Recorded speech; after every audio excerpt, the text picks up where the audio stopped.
नमस्कार. विचार शृंखला प्रतीकपूजन भाग 1. आपली वैभवशाली भारतीय संस्कृती कोणत्याही काळात पुनर्जीवित होण्यासाठी आपल्या संस्कृतीतल्या महान विचारांचं रूपांतर प्रतीकांमध्ये झालं. या प्रतीकांमध्ये संस्कृतीचा व्यापक अर्थ साठलेला असतो. प्रतीकं म्हणजे संस्कृतीची सूत्र आहेत. आपली प्रत्येक कृती मनाकडून मिळालेल्या संदेशातून घडते. आपल्या मनाला राग आला की हात सहजपणे उगारला जातो. आपल्या हृदयात गहिवर दाटून आला तर अर्थातच आपले डोळे भरून येतात, प्रसंगी डोळे गळतात.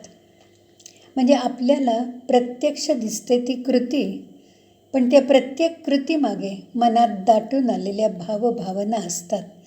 मनाची संवेदनशीलता असते.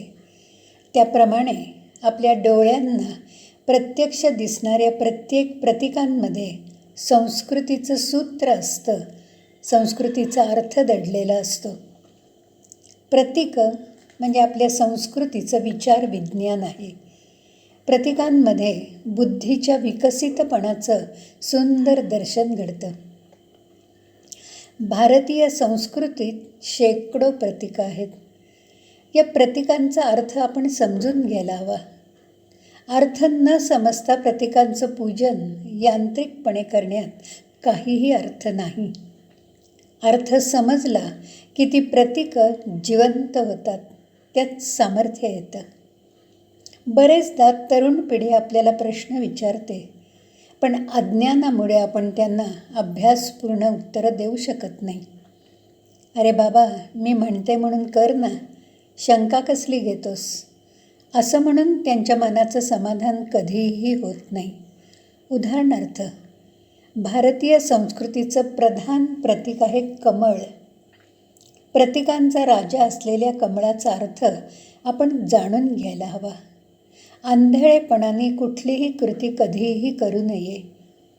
एखाद्या छोट्याशा बीमध्ये विशाल वृक्षाचा विस्तार सामावलेला असतो, तसाच या प्रतीकांमध्ये भव्य भावनांचा सुगंध लपलेला असतो. ही भावना त्या प्रतीकांना जिवंत ठेवते. संस्कृतीचं सामर्थ्य, संस्कृतीचा थोरपणा टिकवण्यासाठी आणि तो वाढवण्यासाठी संस्कृतीतल्या प्रतीकांचा अर्थ आपल्याला समजायला हवा. आपल्या राष्ट्रध्वजाचं रक्षण करणं हे आपलं आद्य कर्तव्य आहे. ती प्रत्येक नागरिकाची जबाबदारी आहे.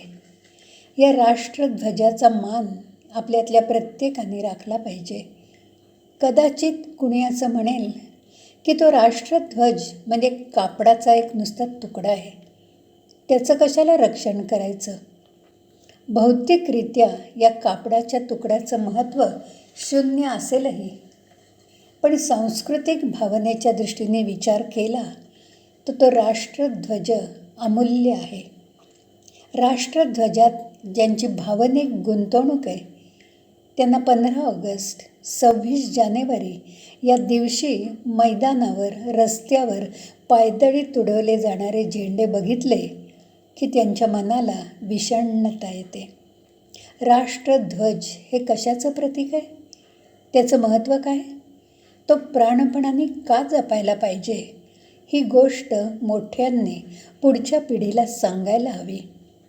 लहानपणीच त्यांच्या मनावर राष्ट्रध्वजाचा मान राखण्याचा संस्कार व्हायला हवा.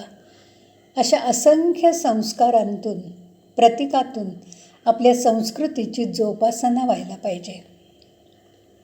श्रद्धेय पांडुरंग शास्त्री आठवले प्रतीकांचं महत्त्व सांगताना असं म्हणतात की प्रतीकं ही मौनाची भाषा आहे, शांतीचं संगीत आहे, संस्कृतीच्या महिम्याचं मूक गीत आहे.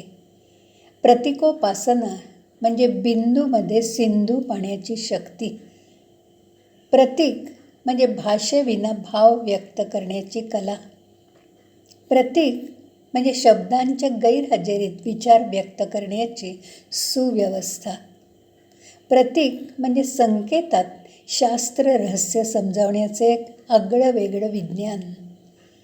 प्रतीकाच्या माध्यमातून महान सांस्कृतिक विचारवैभव अगदी सहजपणे आणि सरळपणे संक्षिप्त रूपात व्यक्त होऊ शकतं. एखादा निरक्षर, अक्षर ओळख नसणारा माणूस निशाणी पाहून मतदान करतो. निशाण म्हणजे त्या पक्षाचं प्रतीक आहे, चिन्ह आहे. पूर्वी घरांना उंबरठा असायचा. उंबरठा म्हणजे यशस्वी जीवनासाठी पाळावयाची बंधनं.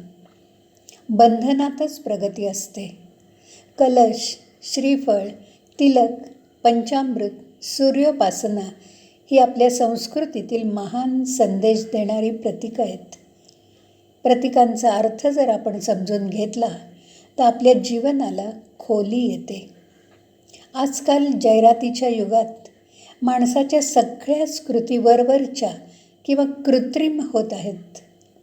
मन, प्रेम, आदर, कृतज्ञता या भावभावनांनी भरलेली नसल्यामुळे सगळीकडे जाताना भरलेल्या हातांनी जाण्याची एक फॅशनच निर्माण झाली आहे. आपल्या संस्कृतीत असंख्य प्रतीकं आहेत. या प्रतीकांची उपासना जागृत मनाने ज्ञानपूर्वक केली तर त्यातले सांस्कृतिक संकेत जीवनात अर्थ भरतील, आनंद आणि समाधान देतील. अशा प्रोत्साहक प्रतीकांचा विचार करणं हे आपलं नक्कीच कर्तव्य आहे.